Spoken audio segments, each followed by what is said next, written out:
లోకేష్ గారు, నారా లోకేష్ గారు నిన్న ఒక ట్వీట్ చేశాడు. Z+ భద్రత ఉన్నా ఇంకా ఆ భద్రత అభద్రత ఎందుకు జగన్? Z+ భద్రత ఉన్నా ఇంకా అభద్రత ఎందుకు జగన్? దాని ఏమంటే ఇప్పుడు జగన్కున్న భద్రత ఎంత అంటే Z+ భద్రత 58 మందితో సెక్యూరిటీ, 2 ఎస్కాట్ బృందాలు, 10 మంది సాయుధ గార్డులతో భద్రత, కాన్వాయ్లో 2 అత్యాధునిక ల్యాండ్ క్రూయిజులు, బుల్లెట్ ప్రూఫ్లు. చూడండి, ఆయన నిన్న ట్వీట్ చేశాడు. నేను అడుగుతా ఉన్నా, చంద్రబాబు నాయుడు గారు కుమారులు మీరు, మంత్రివర్గంలో సభ్యులు మీరు, ఎందుకని ఇన్ని పచ్చి అబద్ధాలు ఆడతారు? ఇది ధర్మమేనా? లోకేష్ గారు, మీకు ఇంకా బుర్ర వికసించినట్టుగా అనిపిస్తుంది. నిక్కర్లు వేసుకుని గోలీకాయలు ఆడుకునే పద్ధతుల్లో మీరు మాట్లాడుతున్నారు. ల్యాండ్ క్రూయిజులు ఉన్నాయా? చూపించాయా బాబు, నాకు తెలియకూడతా. లోకేష్ గారు, నారా లోకేష్ గారు, ఎడ్యుకేషన్ మినిస్టర్ గారు, జగన్మోహన్ రెడ్డి గారి కాన్వాయ్లో ల్యాండ్ క్రూయిజులు ఉన్నాయి అని మాట్లాడుతున్నాడు. ల్యాండ్ క్రూయిజులు ఉన్నాయంట.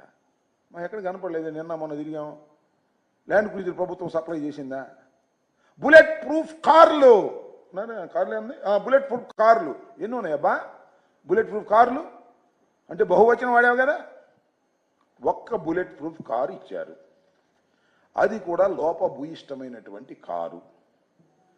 షెడ్లో ఉండి బాగు చేయకోకుండా పంపించారు.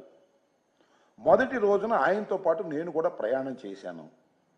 వినుకొండ వెళ్ళేటప్పుడు ఇక్కడే ఇంటి దగ్గర ఆ బుల్లెట్ ప్రూఫ్ కారు ఎక్కాం, సఫారీ.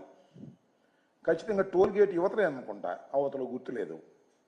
వెళ్ళేటప్పటికి లోపల ఏసీ సరిగా రావడం లేదు, పైన వర్షం పడతా ఉంది, అద్దాలన్నిటికీ మంచు పట్టింది, దోవ కనపడటం లేదు, కుయ్ కుయ్యమని వెళ్తా ఉంది. వెళ్ళే పరిస్థితి లేదు. దిగి ప్రైవేటు వాహనంలో వెళ్ళవలసినటువంటి పరిస్థితి ఏర్పడింది. అక్కడ దాకా ఎందుకబ్బా? ఇవాళ కోర్టులో ఏమన్నారు? మీ న్యాయవాదే, ప్రభుత్వం తరపున న్యాయవాదే, ఏమండి ఆ కారు బాగోలేదు మాట నిజమేను, స్పేర్ పార్ట్స్కి ఆర్డర్ ఇచ్చాము, అవి వచ్చేదాకా కొత్త కారు పంపిస్తాం అన్నారు. ఏంది నారా లోకేష్ గారు, మీరు మాట్లాడే మాటలు, మీరు చేసే ట్వీట్లు, ఏం మాట్లాడారు మీరు? ఏం అంటున్నారు మీరు? ఇది బుల్లెట్ ప్రూఫ్ కార్లు అంట. ఎందుకండి ఇంత పచ్చి అసత్యాలను ప్రచారం చేసేటటువంటి ప్రయత్నం మీరు చేయటం చాలా దురదృష్టకరమని మనవి చేస్తున్నాం. అలాగే ల్యాండ్ క్రూయిజులు అన్నారు. 10 మంది సాయుధ గార్డులతో భద్రత. అయ్యా, 10 మంది సాయుధ గార్డులతో భద్రత జగన్మోహన్ రెడ్డి గారు ఎమ్మట ఉండేది ఇద్దరు, 10 మంది కాదు. మీరు కేటాయిస్తే కేటాయించుండవచ్చు, వాళ్ళందరూ గార్డులు చుట్టుపక్కల ఉంటారు, ఇంటి చుట్టూరా. ఆయన వెంట ఎక్కడికన్నా వెళితే 2 మాత్రమే సెక్యూరిటీ ఆఫీసర్స్ ఉంటారు. మీరు ఏర్పాటు చేసినటువంటి విధానం అది.